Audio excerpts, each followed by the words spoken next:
Hello and welcome to our Spring 23 third edition of Nittany Watch. I'm Mitchell Carson. And I'm Shayna McLaren. Nittany Watch is our student-produced digital magazine show bringing you news, sports, and information from Penn State Harrisburg and the surrounding region. During each program, we will present an in-depth look at the people, places, and events that make Penn State Harrisburg and the Susquehanna Valley a great place to call home. On today's show, we'll celebrate spring with a walk through the woods. We'll also go behind the scenes and see how some in the international community enjoyed their spring semester. And Caleb Steindel will join us for his sports report. However, before we head into the show, I want to remind everyone that the latest edition of our Blue and White Journal student newspaper can be found in newsstands across campus. You can also find it and many other great sources of information, including this show, on our website at pshblueandwhitejournal.com. Now to our show.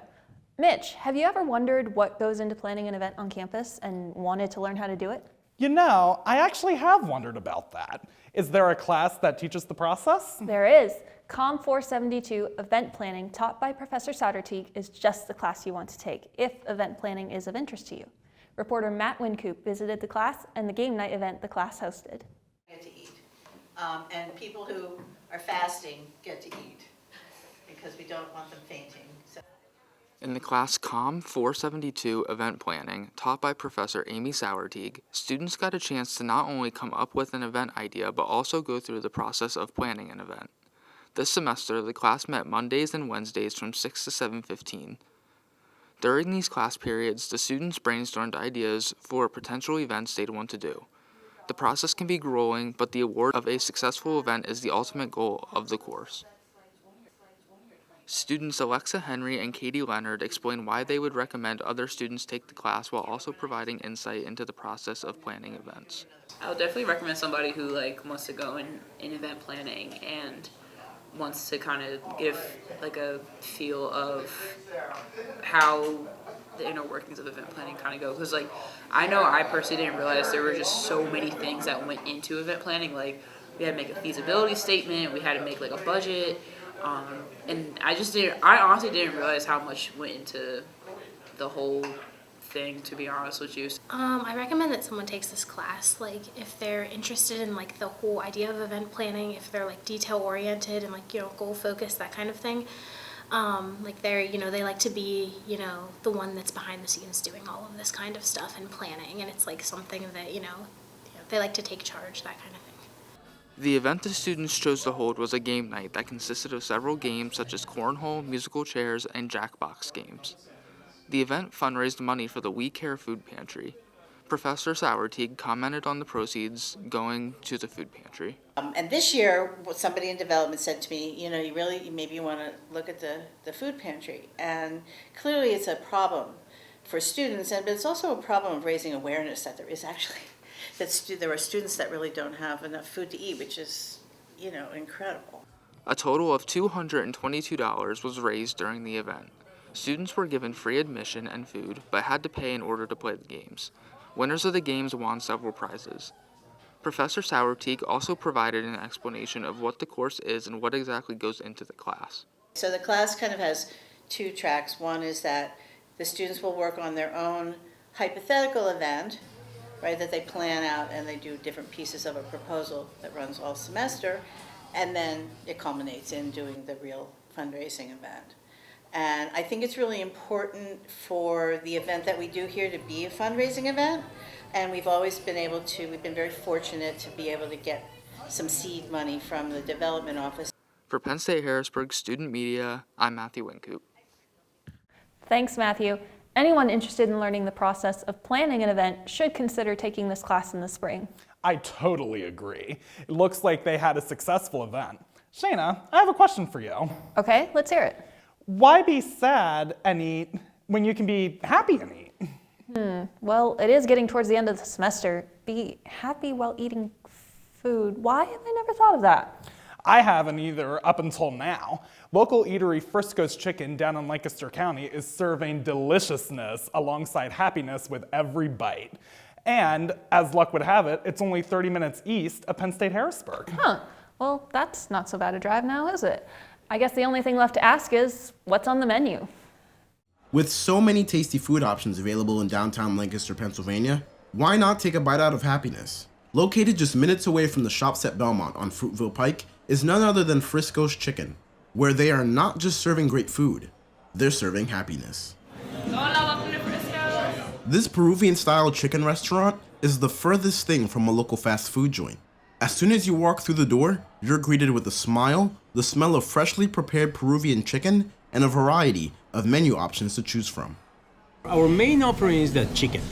We do a delicious rotisserie charcoal chicken. We bought these rotisseries, we bring them from Peru. Whether you're serving just one or a big-sized group, Frisco's makes the dining process quick and easy. Simply walk up to one of the 3 available kiosks, browse the menu, place your order, and kick back. Hola, thank you for calling Lancaster Frisco's. How can I help you? Call-in and online orders are made just as easy with Uber Eats and DoorDash. Most often ordered at this restaurant are the crispy Brussels sprouts, fried rice, creamy mac and cheese, and the most popular, the Lomo Bowl. Lomo bowl. The lomo bowl is a traditional Peruvian dish, and that consists of white rice, marinated beef pieces, tomatoes, onions, and french fries on top. And it's our most popular bowl at Frisco's, and it is absolutely delicious. Frisco's is currently open and serving in 3 locations within Lancaster County. Lidditz at Kissel Village, Mount Joy off 283, and downtown Lancaster, just minutes away from the Clipper Magazine Stadium. All Frisco's locations are open from 11 a.m. to 8 p.m. Tuesday through Saturday, 11 to 7 on Sundays, and closed on Mondays. They can also be found on their website at www.friscoschicken.com. This has been Michael Jean Paul with Penn State Student Media. Peruvian style. Can't say I've ever eaten at a Peruvian style restaurant before, have you? I can't say that I have either. That Lomo Bowl looked really good. Oh yeah, and those sweet plantains. I haven't eaten there yet and I'm already happy. Hopefully they'll still be open by the time we get out of here. I'm gonna be craving some Frisco's for the remainder of this news report. We'll be right back after this message.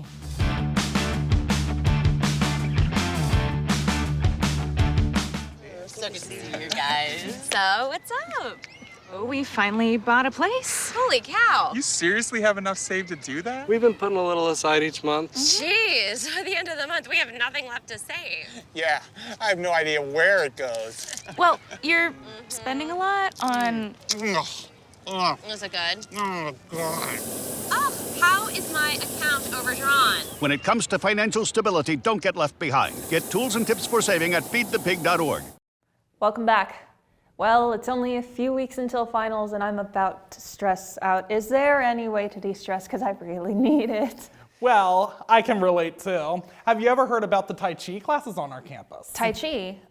Is that something from China? Yeah. At Penn State Harrisburg, Tai Chi has been one of the most popular courses from the kinesiology department, and it's available to all students. And I heard that it's really useful to relax your body. Our reporter Sembo gives us an inside look at the class.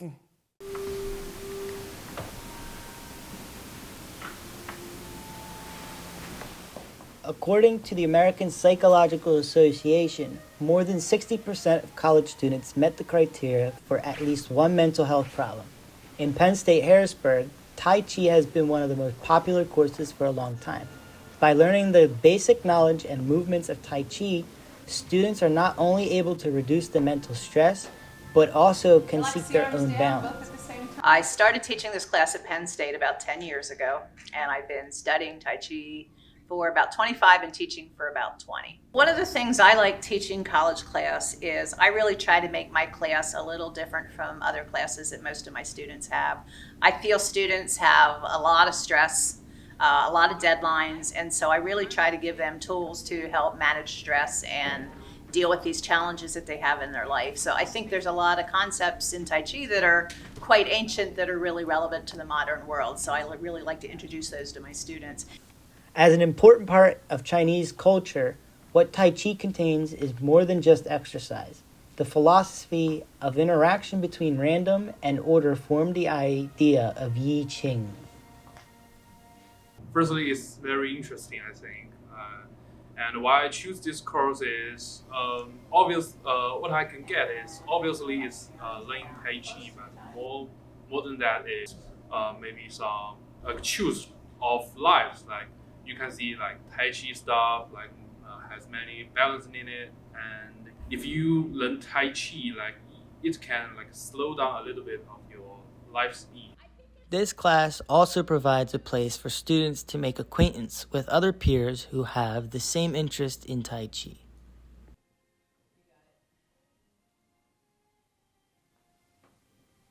This is Logan for reporter Sp23 for Penn State Harrisburg Student Media. Thanks, Senbo. That does look like it would be relaxing. I'll check out the kinesiology classes next fall. However, as we mentioned, finals are coming soon. Oh, don't remind me. Yeah, I got a lot of studying to do later on as well. Hey, I might be able to help with that. I went around to find some of the more interesting study places on campus. As the semester ends and finals approach, students are finding themselves increasingly in need of quiet, comfortable spaces to study and focus. The library is a popular spot, but there are plenty of other options. With the weather finally getting warmer, outdoor spaces are a great place for students to gather, chat, and study, especially by Penn State Harrisburg's fountains. The sound of the water creates a natural white noise and a calming environment, perfect for hitting the books. If you're not a fountain person, try the sculpture garden behind Olmsted. With its peaceful atmosphere and unique landscaping, it's a perfect place to relax and recharge while studying. Ziegler Commons is also a great location, with plenty of tables and chairs, in close proximity to stacks for any mid-study snacks. Another great spot is the SEC. The second floor has easy access to the Learning Center for more difficult topics. And the campus living room on the first floor is great for study breaks. The pool, foosball, and air hockey tables are great for blowing off some frustration with friends. And, of course, there are a lot of little study nooks in various buildings around campus. Olmsted has a number of them all over the place, but you can find one or two spots in almost every building. Remember, finding the perfect study spot can make all the difference when it comes to academic success. We wish you all the best of luck. For Penn State Harrisburg Student Media, I'm Shana McLaren. Those definitely look like interesting spots. Yep, and with the warmer weather, it'll be nice to study outside every once in a while. Now that the weather is warming up, there are other things we can do outdoors as well. Reporter Mikey Dunham reports on the area's hiking and biking scene. Spring is finally here, and that means it's time to start getting outside and enjoying the lovely trails the Susquehanna Valley has to offer. With countless trails in the area, there's bound to be one for every hiking experience level. From a casual walk to a steep climb, the Susquehanna Valley has it all. Many people from all different ages and backgrounds are now enjoying the breathtaking views and peaceful moments of a day's hike. My name is Lucas Stokes, and I'm a Penn State Harrisburg student, and I like hiking because it's outside, it's away from all the chaos and busyness of life, and so it's just nice to be out in nature and like kind of just sit and relax, being calm. With so much busyness that college students face daily, many students like Lucas Stokes are not just hiking the trails for a good cardio workout, but are hiking to escape the ongoing stress that being a college student entails. My favorite part of hiking is probably, again, just being out in nature. I like nature a lot. It's calm, it's quiet, you get to hear animals, see animals. I like the water a lot. Any trail with like a stream or a waterfall is usually my go-to. And not just walking or running can do the trick, but other students like Brennan Sheehan, a local student from Hershey, Pennsylvania, have used the trails for a more adventurous activity, mountain biking. There's good variety of different trails from, just like technical to flowy to big jump trails, which is, it's fun to come up and just shred on a nice day. From pedaling through the woods to climbing the many summits of the Appalachian Mountains and the countless trails the Susquehanna Valley has to offer, hiking in this area has something for everyone to enjoy. This has been Mikey Dunham with Penn State Harrisburg Student Media. I would love to sit at that lookout. Mitch, have you ever looked for mushrooms while hiking the trails around here? Can't say that I have.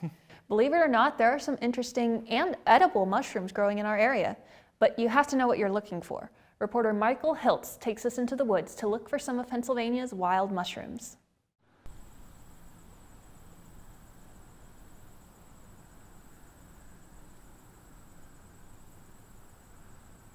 Today we're taking a closer look at the growing popularity of mushroom hunting.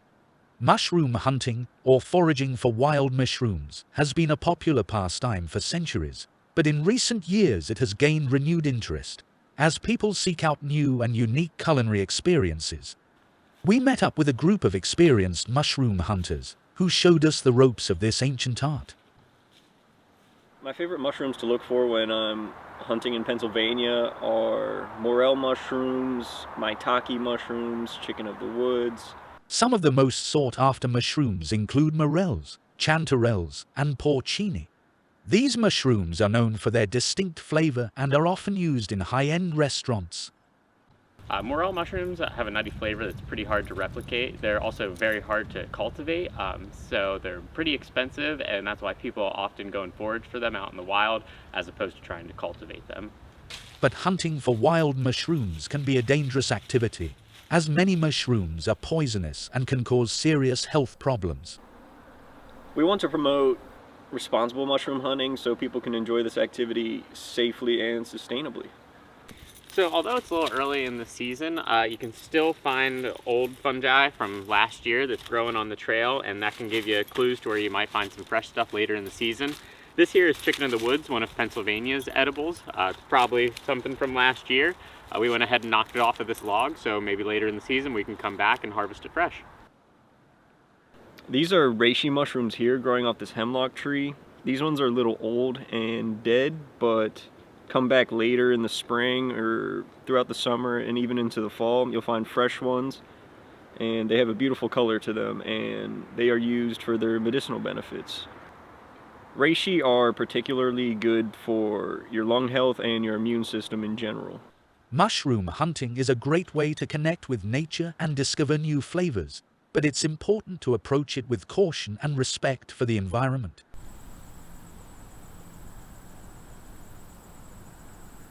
That was really interesting, though I think I'll leave the mushroom hunting up to the experts. We'll be right back after this message.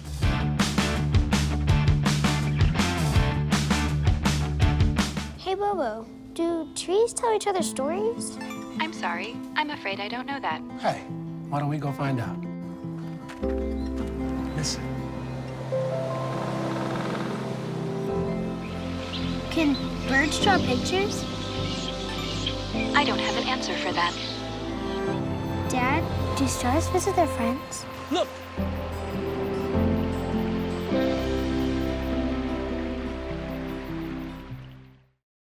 Welcome back. Mitch, I know you've covered a lot of the intramural sports here on campus. That's right. It's great seeing another side of sports where students can create their own teams and play a game everyone enjoys. Putting together the intramurals here has to be a lot of work. That's true, and I sat down with the director of intramurals this past week here at Penn State Harrisburg. Intramural sports are a chance for students to play together and enjoy a game that's fun to play. Putting intramurals together is a lot of work. At Penn State Harrisburg, intramural sports coordinator Daniel Bartlett knows it firsthand. So in intramural athletics, we offer the opportunity for all students to participate, not just those who are recruited. So in the Division III NCAA compliant athletics department that we have here, we have men's and women's basketball. We also have an offering in intramurals that is basketball driven. So that's a 5-on-5 competition currently. And that can be anybody who wants to join that. They're not having to be recruited. They can sign up as a free agent. They can create their own teams.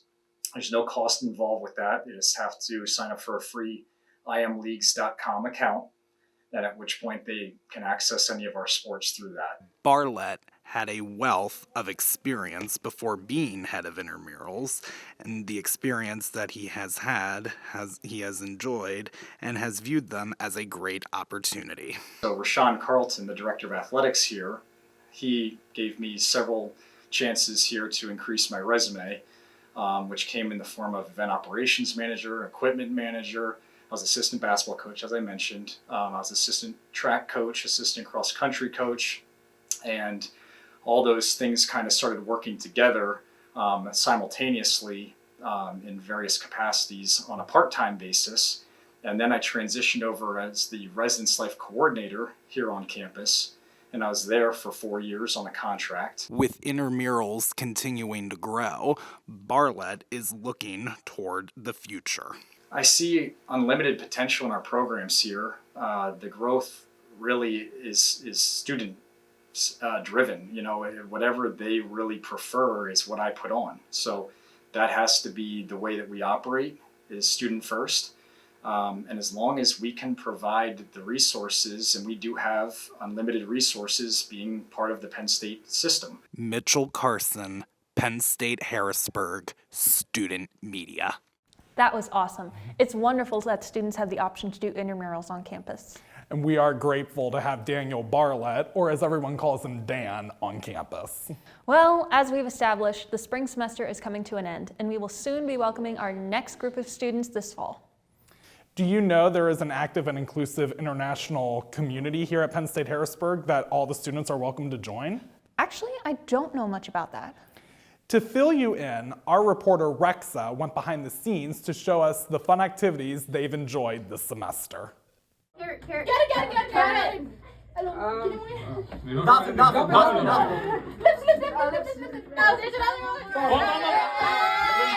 With all the classes going on and the workload students here at Penn State Harrisburg have, the international community exists to provide students an opportunity to take a deep breath from what makes them stressed. I think the goal of the community here at Penn State Harrisburg is to make everyone feel like they belong. So one of the things that we do is called Saturday Night Alive. It's a once-a-month gathering where we come together, we all make food, we play games together, have good conversation. Just a time when students can get away from campus and just enjoy the social aspect of their life. The wide variety of activities offered here provides students with access to an interesting and meaningful college life. This spring, we went to Cleveland. This was again organized by the International Office right here at Penn State. The three things that stood out for me would be us being inclusive, us helping the people, building coop houses, ensuring that they are able to get fresh produce and not be stuck in a food desert. Also, we went and supported the community, the small children per se, in terms of playing with them, giving them food and nutritious supplements for them to eat on, as well as just studying with them, being a mentor to them when needed.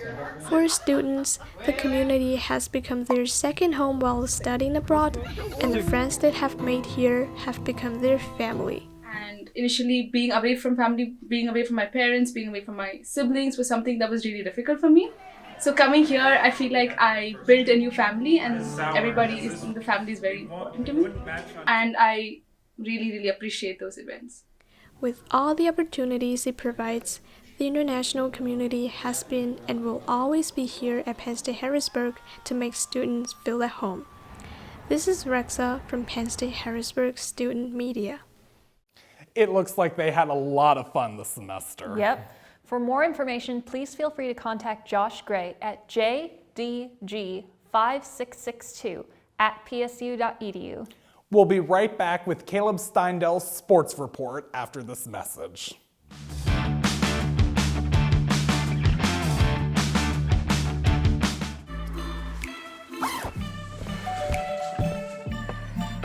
Yo, camping buddy. Okay, you guys ready? Dude, I thought you were driving. I thought you were driving. Oh, I never said I was driving. I definitely can't drive.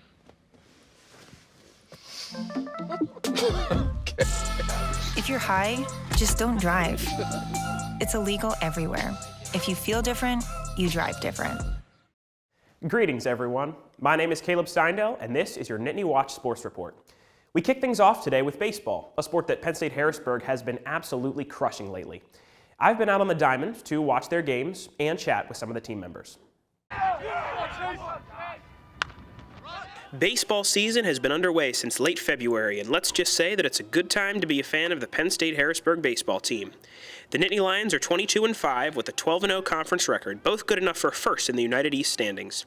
They haven't lost to a conference rival, they haven't lost at home, and they haven't lost a game in over a month.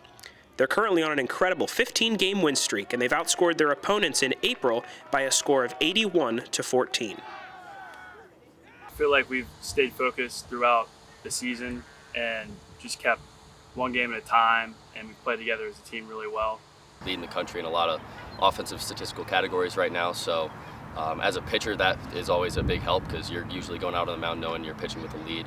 And even if you're down in a game, you never feel like you're out because your offense can go out and put up 10 runs at any time. We brought in a great freshman class, have a lot of talented individuals, but we're all pushing each other in practice, making sure we're staying on top of things, and I'd say team chemistry and making sure we're at our best at all times and accountability. While this historic win streak has certainly been a team effort, it's no secret that there have been some standout performances. According to the Penn State Harrisburg Athletics Department, outfielder Kevin Leonard leads the team with a .494 batting average and 7 home runs, and he was recently named to D3Baseball.com's National Team of the Week. Pitcher John Brzezowski leads the team in ERA, strikeouts, and saves, and Danny Eden leads the team in wins with 5. Kevin Leonard, starting right fielder. He's one of the most exciting hitters in all of D3 baseball, and anytime he comes up to the plate, you know something good's going to happen. The team's success hasn't gone unnoticed by the rest of the league either, as the team has received plenty of awards and accolades off the field too. Fisher Druck, Danny Eden, and Hunter Merritt have all been awarded United East Pitcher of the Week honors, and Dallas Height, Kevin Leonard, and Maddox Ryan have all been named United East Player of the Week. Kevin Leonard was also named to D3Baseball.com's Team of the Week. The Lions have also received 5 votes in the latest Division III Top 25 national poll, proving that they have solidified their place amongst the league's best. It means a lot. I mean, I've worked hard. We all worked hard, but it's really cool to see like the recognition from D3, United East, and all that. That's obviously big. We want to put ourselves in a position to be competing against the best teams in the country at the end of the year. Just to get those awards and be compared to those teams just gives us the confidence to know that we're right there with them and we can achieve success at that level. I think as long as our offense keeps going and we pitch it like we're capable, I don't think there's a team in the country that can beat us. So I really feel like if we play like we're capable of, we're going to have a really good run at the end of the year. Penn State Harrisburg looks to continue their dominant winning streak right here this weekend when they face Penn College in 3 straight home games. This includes a doubleheader on Saturday, which is also Senior Day. From the Penn State Harrisburg baseball field, I'm Caleb Steindel. Congratulations to the baseball team and their recent success, and good luck to them as they seek to stay atop the United East Conference for the rest of the year. Softball has also been going strong since March, and the Lady Lions have put together quite an impressive season so far. The team is 16-8 overall with an excellent 8-2 in-conference record, good for second in the United East. They've won 9 of their last 12 and have been led primarily by infielder Maddie Lehigh, who has 17 RBIs and a .487 batting average, both tops on the team. Lehigh also just became the 8th player in program history to reach 100 career hits. Freshman pitcher Mackenzie Saudy was just crowned the United East Pitcher of the Week, and she leads the team with 8 wins and a whopping 74 strikeouts. Carissa Yeager also leads the team with a 1.5 ERA. Next on the docket for the softball team is a string of conference matchups to close out the season, beginning with doubleheaders against Wells on Saturday and Penn State Berks on Wednesday. Track and field just opened their outdoor season, and a few new personal bests and program records have already been set. Thrower Angad Bular recorded a discus throw of 43.5 meters, which is a new personal best for him and the second best in program history. Leah Gray also set a new program record in the 100-meter dash, smashing the previous record by 1.5 seconds with a time of 12.28 seconds. The next Penn State Harrisburg track and field meets are Saturday at Messiah and next Friday at Moravian. A couple of other sports that have been underway for a while this season are golf and tennis.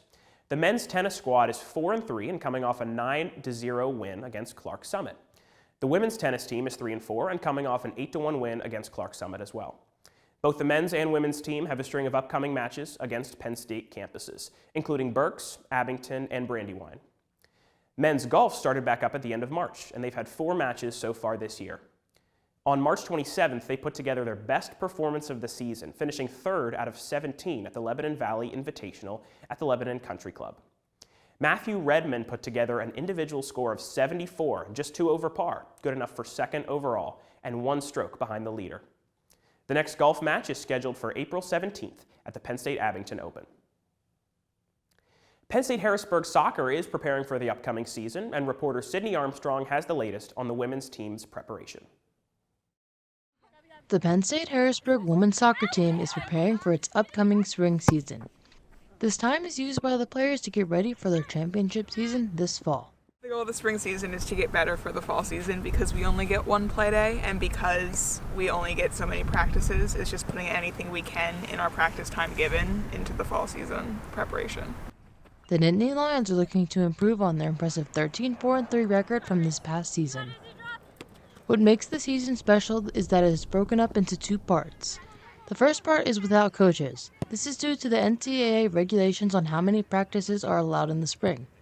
The players have to train and prepare on their own.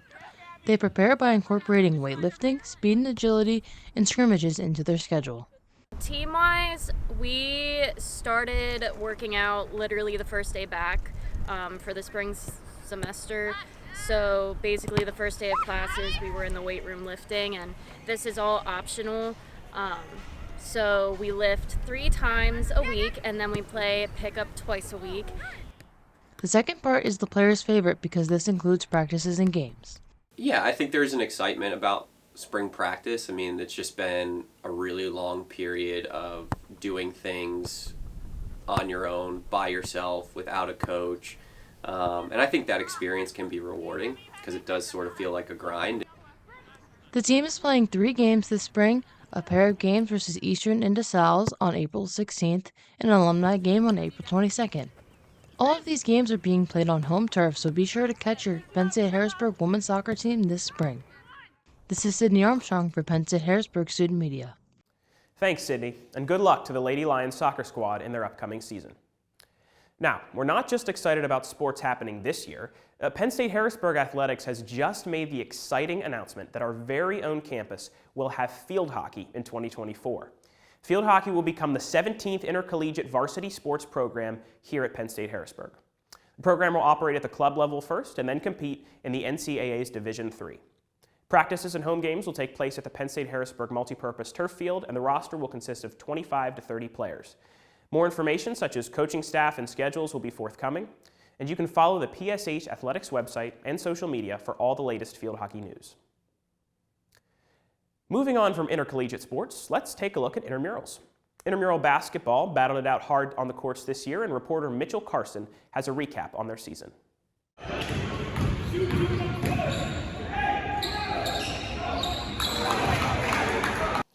The intramural basketball playoff bracket began with 7 teams. In the first round, the teams were Bigger Than You versus EBK, Dream Team versus Barnacle Boys, and Rich Shooters versus Sounds. In the first round, the teams EBK, Dream Team, and Rich Shooters won the games and moved on to the next round. In the next round, they were joined by the OTF team, who had a bye in the previous round. Dream Team took the win from EBK with a score of 31-23. And Rich Shooters took the win from OTF by 1 point, 22-21. It was then on to the championship round, Rich Shooters versus Dream Team. After a hard-fought battle, Dream Team was the champion team of the intramural basketball season with a score of 27-24. Coming off a hard season, coming from the 7th seed, barely making the playoffs, feels good to be able to win a championship 2 times in a row. The same team. I'm just proud of my boys. We fought hard, fought through adversity, just locked in, be able to win the championship. Proud of everybody. Everybody contributed. We had a great season. Mitchell Carson, Penn State Harrisburg Student Media. Thanks, Mitchell, and congratulations to the Dream Team on being champions of the intramural basketball season. Intramural kickball and wiffle ball are also beginning this week. In kickball, there were 3 games on Tuesday, April 11th to kick off the year.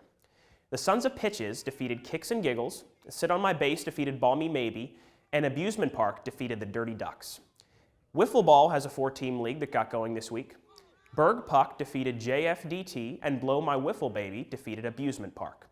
Next Wiffle Ball games are April 17th and 19th. We now turn away from Penn State Harrisburg sports to the American Hockey League and the Hershey Bears. Hershey currently holds the #1 seed in the Atlantic Division, and they're looking to maintain their success and make a playoff run down the stretch. Reporter Alexa Henry has the story. Thanks, Caleb. This is the final matchup between the Hershey Bears and the Charlotte Checkers for the regular season. The Bears are 3-2, 1-1 against the Checkers. Hershey Bears' Ethan Frank has led the way in scoring goals with 27 on the season. Meanwhile, Gary Mayhew and Riley Nash have led in scoring goals with both 23 on the season so far. The Bears have already clinched the first round bye. However, a win tonight will ensure that they capture the Atlantic Division and an Eastern Conference title. The last time the Bears won the conference title was in the 2009-2010 campaign. The last matchup between the two teams ended in a 5-2 Hershey victory. The game started off with Ryan McAllister of the Checkers, who scored the first goal of the first period of the game. Then, tying the game 1-1, Aaron Ness scored the first goal of the Bears in the last minute to go in the last period. Mike Vachon of the Checkers scored the second goal at the start of the third quarter to tie the game. After a quiet second period, Mike Vachon scored the second goal at the start of the third quarter to tie the game, making the game 2-2. Ryan McAllister scored again with 5 minutes left to go in the third period. And Garrett Pylon scored to make the game 3-4 with 3 minutes left to go for the Bears. Powerful lesson for us going into playoffs. I'm glad it happened. So when we get into those heated moments, it's going to be very emotional in the playoffs. And so sometimes things are out of your hands and you just have to lick your wounds and move forward. Though tonight did not go as planned for the Bears, they still have a chance to redeem themselves on Friday against Lehigh Valley. Back to you. Thanks, Alexa, and congratulations to the Hershey Bears on their success, and good luck to them as they look to finish the season strong. Now, in the world of professional sports, basketball is entering a crucial season for both the NBA and the WNBA. In the NBA, the playoffs are about to begin. First-round matchups include the Phoenix Suns versus the Los Angeles Clippers, Sacramento Kings versus the Golden State Warriors, Memphis Grizzlies versus the Los Angeles Lakers, Cleveland Cavaliers versus the New York Knicks, Philadelphia 76ers versus the Brooklyn Nets, and Boston Celtics versus the Atlanta Hawks. The #1 seeded Denver Nuggets and Milwaukee Bucks will face the 8th seed in each conference, as determined by this weekend's play-in games. Now in the WNBA, they just held their 2023 draft. The Indiana Fever selected power forward Aaliyah Boston out of South Carolina with the #1 overall pick. Diamond Miller out of Maryland went #2 to the Minnesota Lynx, and Maddie Siegrist out of Villanova went #3 to the Dallas Wings. To keep up with Penn State Harrisburg sports all year round, visit the school's athletic page at www.athletics.hbg.psu.edu and follow Penn State Harrisburg Athletics on social media. Keep up to date with sports on the Blue and White Journal website at www.pshblueandwhitejournal.com and the Nittany Watch YouTube page. I'm Caleb Steindel, and this has been the Nittany Watch Sports Report. Thanks, Caleb. Well, that brings us to the end of our show. This will be the last Nittany Watch for the semester, and it will be my last Nittany Watch as the Blue and White Journal's editor-in-chief, because I will be graduating in May. You can watch our show on the Penn State Harrisburg Student Media YouTube channel.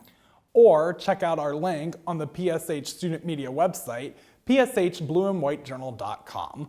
For all of us here at Nittany Watch and WPSH TV, thank you for watching.